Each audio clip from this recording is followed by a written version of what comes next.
Hello everyone and welcome back. Samson here, welcome back to my YouTube channel, British Yoruba TV. I've decided to change the name over the coming weeks. I'm going to try and get my account kind of up to date and look a bit more like a professional, more like a YouTube channel. But yeah, let's get down to it. You can see the hair. It's been 9 months since lockdown started. Going out of lockdowns, and this is 9 months of hair. Not as much as I thought it would be, but yeah, is what it is. Anyway, quick recap. Liverpool. Since the last video about Liverpool, it was 2 wins out of 2. We beat West Ham. No, we beat Sheffield United. That was the last video. Sheffield United. Then obviously so it was 4 wins out of 4. Sheffield United beat Midtjylland in the Champions League. Then beat West Ham on the weekend, just gone, and beat Atalanta again in midweek. The Champions League. So 4 wins out of 4. 2 clean sheets, both in the Champions League, obviously, and a load of positives.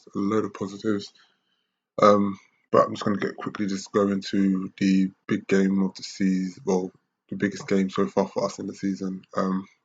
This weekend, the Sunday, is against City. Boy. Let's get into it. Now, personally, I think that this is too early to be called a title decider, only because, one, I think it'd be disrespectful to teams like Wolves, Villa, Everton, maybe even Southampton, teams that are and Tottenham, teams that are already in the top 6 race. The way the league is shaping up, it's going to be a crazy season, and to call this game against Liverpool Man City as a title decider, I feel like would be doing a disservice to those other teams, because let's be honest, either any one of those teams could win it. Yeah, it could be a weird one. So I don't think it's gonna be a title. It's not. So it's way too early. Unlike last season. So last season when we played City at Anfield and we beat them, that set us on our way to, okay, we've made a mark. You beat us to the title the season before. Now we're gonna go through it this season, and you're gonna have to beat us, and you're gonna have to stop us. We beat them, and we went on this incredible run, crazy run, up until we lost against Watford. But what that means is that, but that's because last season it was just us two competing. Sorry about that. It was just basically it was just us two competing for the title, and everyone was just trying to catch up to us two. But now the way the league is shaped up, it's like that. So if we lose or draw a game, then Everton, Villa, or whoever, Tottenham can just go above us, and I feel like it's going to be like that. That up and down in terms of first, second, or first, third, whatever, for at least up until Christmas, maybe even beyond, maybe for the whole season, who knows. So yeah, it's way too early to be called a title decider, so it's definitely not that. But it's going to be an entertaining game. Let's look at some of the in terms of rivalry. So people keep saying that this is this is the modern day. No, this is the new Arsenal United, that Liverpool Man City in terms of rivalry. And I don't see it like that. I can see why people say that because of the history of Klopp and Guardiola, but obviously with Liverpool knocking City out of the Champions League and then City beating Liverpool to the Premier League, and then City and Liverpool, and then Liverpool beating City to the league, I can see, and obviously it being for the last 2 or 3 seasons, it being a 2-horse race. I can see why people will say, okay, this is like the new rivalry in football, but let's be honest, it's nothing compared to the days of Arsenal and United. Because even if you compare them, if you break it down, let's look at the managers, Ferguson and Wenger competing compared to Klopp and Guardiola. It's not a comparison only because of the longevity and the amount of trophies that was won in that longevity. If Guardiola, I mean, no one even thinks Guardiola is going to be at Man City come the end of next season, come the start of next season. His contract ends this season. I don't think he's going to stay. I think regardless of what happens with City in the Champions League, regardless of what happens with City in the Champions League this season, I feel like he's off and he's going to go somewhere else, possibly Juventus, maybe even PSG, America, China. I don't know. Um, so yeah, I would. So even the longevity, take the longevity part out of it into the trophies, and I mean, Wenger done the invincible season. Ferguson done the big treble, not just the domestic treble, the big treble. Klopp and Guardiola, I don't see them doing any of that anytime soon. Well, definitely not the Invincibles. Like both teams have lost, but in terms of the treble as well, like the FA Cup, Premier League, and the Champions League, I don't see that happening for any of the two teams either. So yeah, just take that out of it. So it's definitely so you could say you could chalk up to 1-0 to um, United and Arsenal legacy and rivalry compared to Liverpool Man City's. Let's look at the players. I mean, you had Roy Keane and Vieira. That says it all. Competing, and you knew you were going to be in for a great game, entertaining game. Maybe not so much silky football like you would get at Man City or great counter-attacking football like you get at Liverpool, but it was going to be a hard-fought game, and you knew the game was always going to be won and lost in midfield, depending on was who was mentally focused on their day. Um, no, this is no disrespect to City's midfield. City have got probably one of the best midfields in the league, to be honest, in Europe. But I don't think that you can compare the battle in midfield between United and Arsenal to City and Liverpool. Yeah, again. So that's 2-0 to that. What else are you going to look at? um, Attacking options. I mean, maybe I think that's the only part of this rivalry where, and the goals that you're going to get. I think this is the only part of this rivalry that you're going to say City and Liverpool are going to hold their own, because in terms of attack and goal scoring ability, I think this Liverpool and Man City team have so much goals in them. Like it's ridiculous the amount of attacking threat that's on display, as opposed to what United and Arsenal had at the time. So yeah, you could say it's 2-1. So the overall fucking I can't speak. The overall winner in this is clearly United and Arsenal. There's a rivalry, Premier League rivalry, but Liverpool Man City. I don't even say.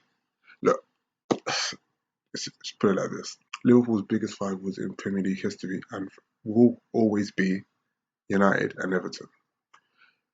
This whole build up to this new rivalry with Man City, it's not really a rivalry. It will die out at some point. If not this season, then maybe next season. It's not a rivalry. So it's just nip that in the bud. And I just went on this weird tandem speech of comparing the two. Don't know why, but yeah, that's done. So there's no rivalry, but it will be interesting to see what happens come Sunday. In terms of lineup, well, this is interesting because I read somewhere that Aguero may be fit for the game, and because it's at the Etihad, which we haven't won at, by the way, for since we knocked them out of the Champions League. I want to say in 2018, 2018. Yeah, 2018. So we knocked them out of the Champions League in 2018. I don't think we won at the Etihad since. Um, so it's going to be interesting to see. Um, Aguero, if he's fit, he always scores against us at the Etihad. So even if he's half fit and he plays, he's still a threat with our makeshift defense.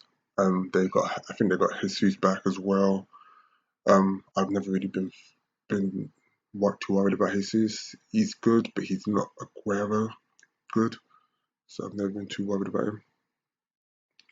Um, Obviously De Bruyne, Sterling, Foden.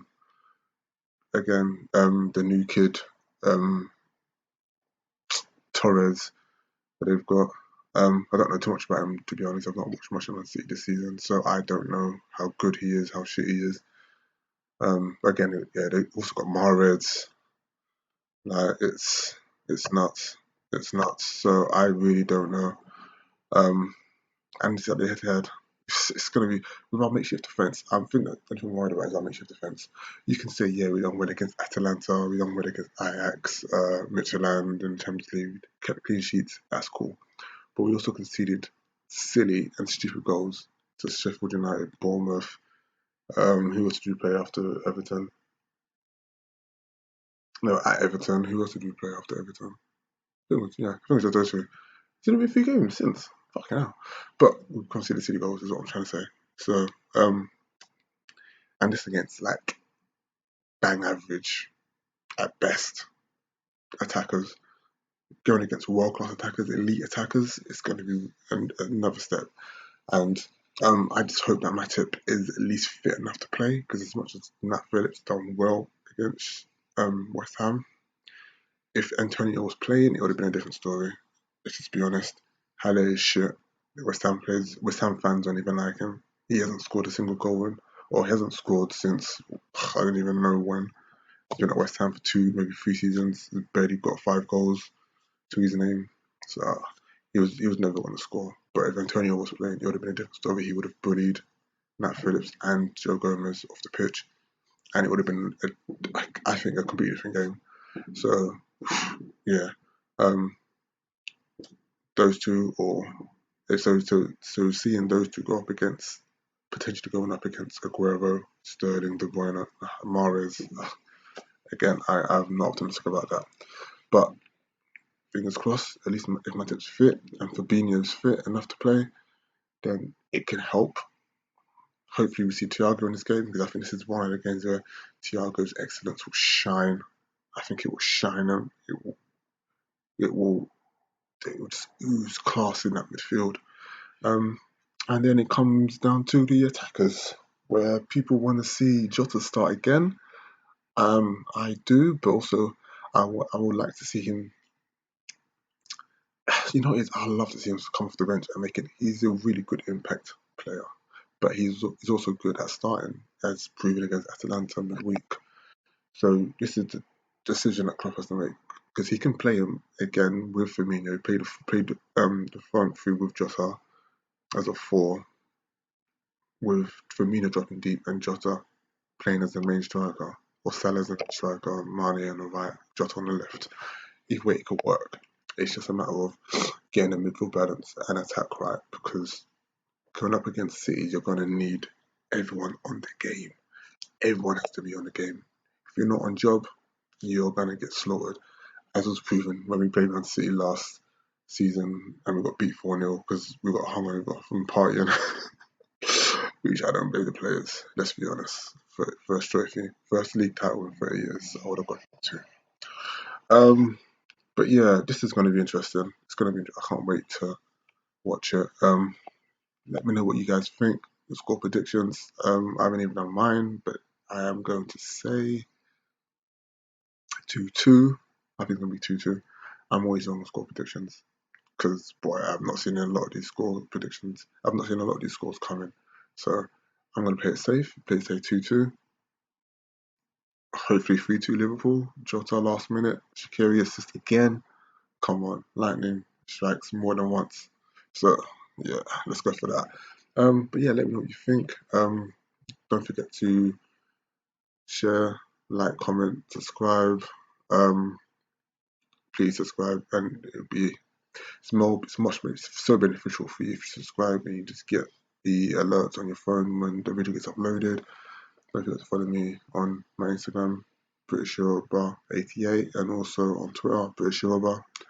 Um, and yeah, as we enter another lockdown, um, hopefully when this is lifted and things get back to normal at some sort, I can do some more vlogging, more personal vlogging, and then just let me know what you think or what ideas you want me to see me, what ideas you want to see me do, or what content you want to see me produce.